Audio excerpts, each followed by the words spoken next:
Ahoy and welcome to Prague and another episode of the Mars Guide. Now in this episode we're going to look at the Powder Tower or Powder Gate, one of the most photographed things in Prague, apart from myself of course. And then we will look at this beautiful Municipal House, a stunning piece of Art Nouveau architecture.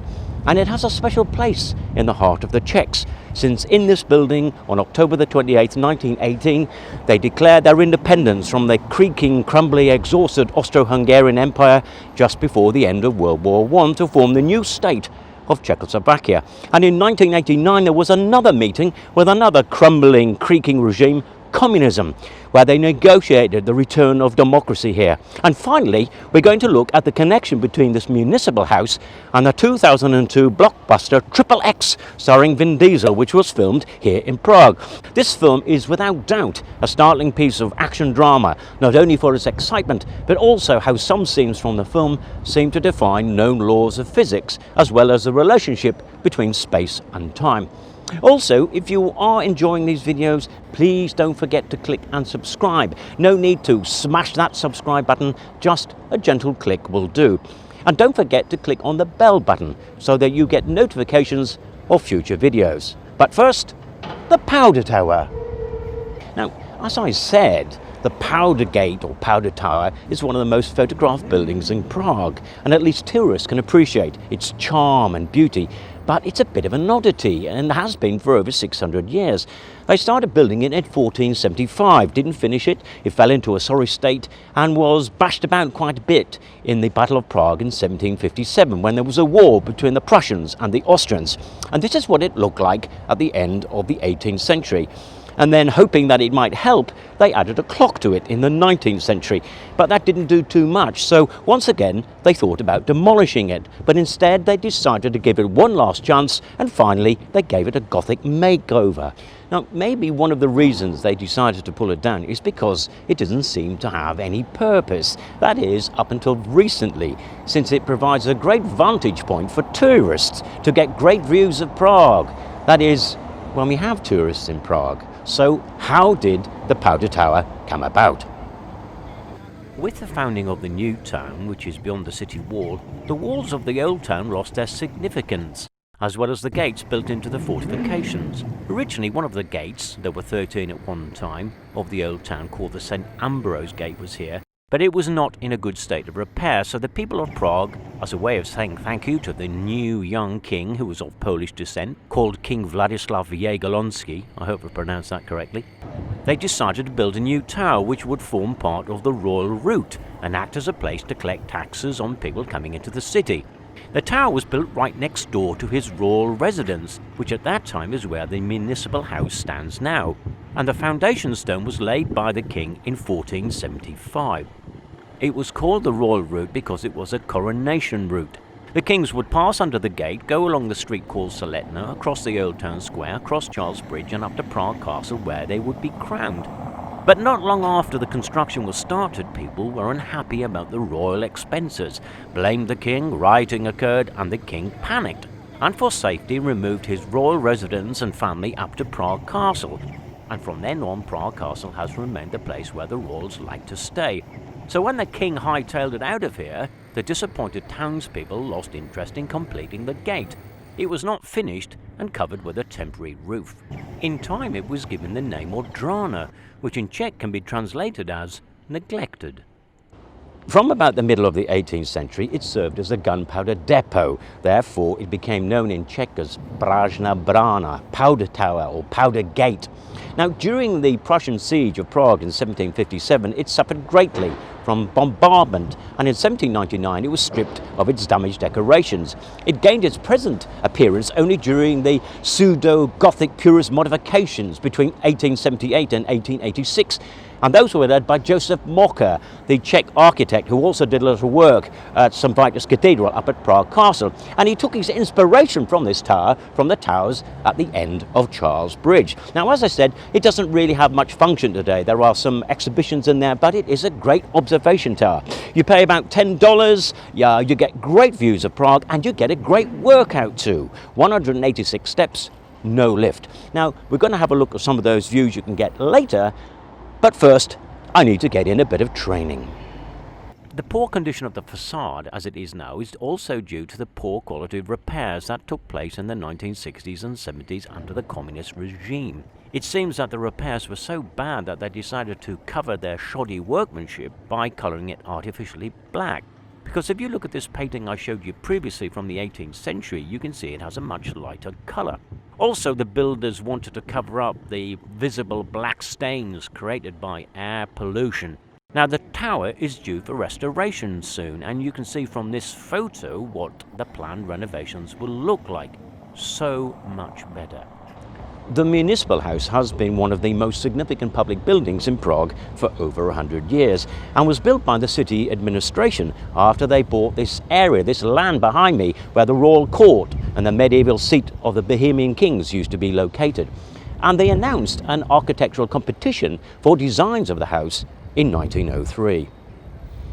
But because they weren't happy with the entries they had received, they decided to entrust it to two architects, Antonin Balšanek and Osvald Palivka, who had to follow the city's plans for a multifunctional building, which included areas for ceremonial purposes, exhibitions, concerts, as well as restaurants and shops. But it was done in the Art Nouveau style, and Art Nouveau artists were included in the project, and they include Ladislav Šalon, who was responsible for the Jan Hus Memorial, which we saw previously, and Alfonso Mucha, who was a Czech artist, and we're going to look more closely at him later. And Mucha is credited with founding the Art Nouveau movement. And what they set out to do, they achieved. There are shops, restaurants, sumptuous halls, and the beautiful Smetana concert hall.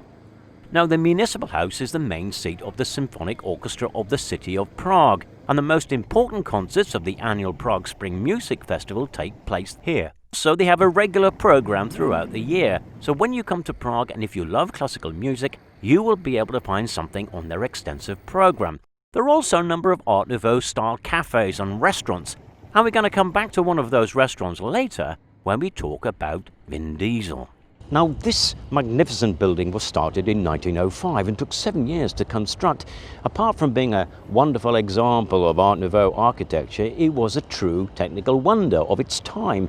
For instance, there were 28 hydraulic and electric elevators or lifts, an air conditioning system with a remote control, a central vacuum machine, a tube mill, a modern telephone switchboard, kitchens with the latest equipment, and also the floors were covered with a then brand new style of floor covering called linoleum. The Municipal House immediately became the centre of social life for Czech-speaking Praguers, and eventually also a place where major historical events took place. It was here where the demand for an independent state was announced on the 28th of October 1918. An independent state of Czechoslovakia was proclaimed from the balcony of the Mayor's Hall, and Thomas Garrick Masaryk became the first president of Czechoslovakia. He was hugely instrumental in persuading the then American President Woodrow Wilson to support the formation of a completely independent state and a total break with the Austro-Hungarian Empire. Masaryk is one of the founders of the First Republic, and he is still seen today as the epitome of a Czech statesman. October the 28th is celebrated as Independence Day and is a public holiday here in the Czech Republic. And on November the 26th, 1989, the Municipal House was also the location for the first meeting of the then communist government with the representatives of the Civic Forum led by dissident playwright Václav Havel, and they were demanding the peaceful return of democracy to the country. They succeeded, for their demands for change were implemented, and in just over a month, on December the 29th, 1989, Václav Havel was democratically elected to be the first president of the new Czech and Slovak Federal Republic. And because the change was all done very peacefully, it is called the Velvet Revolution. Why velvet? Because velvet is a smooth material, and everything happened smoothly. Between 1994 and 1997, the building underwent an extensive reconstruction, during which the actual building was restored, but many decorations and artifacts were remodeled, being based on period drawings. For example, also destroyed objects, chandeliers, tapestries, curtains, furniture, and also the technical equipment were refurbished or replaced by new ones. Since 1989, it has been a national cultural monument, And if you do come to Prague, I would recommend coming here. It's a beautiful building in my opinion, inside and out. So come and catch a concert or take a coffee or beer in one of its restaurants. And speaking of restaurants, back to Vin Diesel. So I'm actually sitting in front of the restaurant where this scene takes place in the film XXX. Vin Diesel, Vinny to his friends, is in the restaurant behind me, and because he suspects imminent danger, decides to leave the restaurant. And his instinct is correct, because on the rooftop opposite the restaurant, which is actually the Czech National Bank now, is an assassin with a rifle with a telescopic sight, waiting to take out Vin Diesel, and he starts firing at him through the windows of the restaurant. Big panic. Everyone hits the floor except Vinny, who grabs a big silver tray from a waiter before heading to the exit here. And you think, why has he got a big silver tray? And then it all becomes clear. Well, sort of. He gets to the door here, and then using the silver tray, he starts to reflect the light back from the tray up to the guy in the rooftop with the rifle. Brilliant idea, literally, because the guy with the gun can't see anymore. He's blinded, and this gives Vinny the time and opportunity to get away by running off down the street here. Now, the assassin gets his sight back and starts firing at Vinny, who's still running along here in front of the Municipal House with a big silver tray under his arm. If I were an innocent bystander witnessing this event, I would not think that this was some super international agent trying to avoid being assassinated so he can eventually defeat a host of power-crazed despotic terrorists and then triumphantly save the world.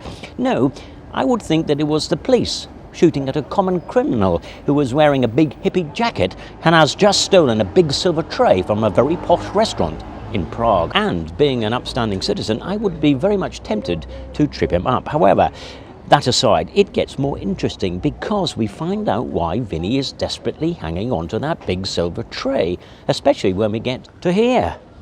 He starts heading down these steps with his silver tray. Of course, it's slightly different in the film because there's actually a guardrail here. Meanwhile, the guy continues to shoot at him from the top of the National Bank. But let's have a look and see what's behind us. So at the top of these steps is the Tuscany Palace. Not an assassin in sight. So if we look at the map, we can see that Vin Diesel is now about 2.5 kilometers, which is 1.5 miles, from the Municipal House. And he's using the silver tray that he stole from the restaurant to surf or skate down the handrail. I don't know why he couldn't have just slid down the steps, but then he is Vin Diesel. The assassin, who is supposed to be still at the Czech National Bank, is still firing at him, which is quite amazing, because then Vin Diesel jumps from handrail to handrail and goes round to the left. So he's actually going round the corner, but the assassin is still firing at him. I don't know how the bullets are able to get round the corner. Maybe it's a bit like the magic bullet theory used to explain the assassination of JFK in Dallas in 1963.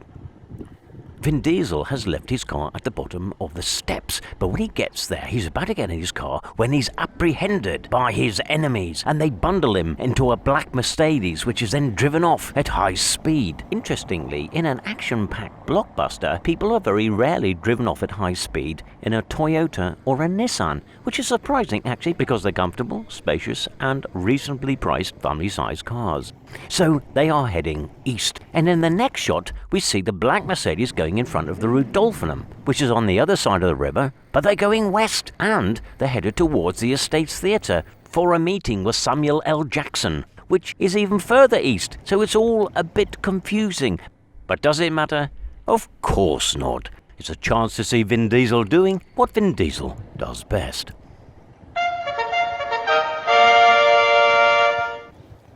And now, as I said previously, you can get fantastic views from the observation tower at the Powder Gate. And here they are.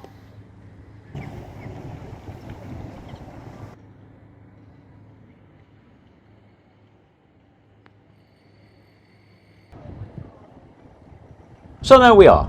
That's our look at the Powder Tower or the Powder Gate and the Municipal House. If you have enjoyed this video, once again, please don't forget to click and subscribe. Thank you for watching, and here I am signing off from the observation tower in the Powder Gate. Look forward to seeing you next time. Bye for now.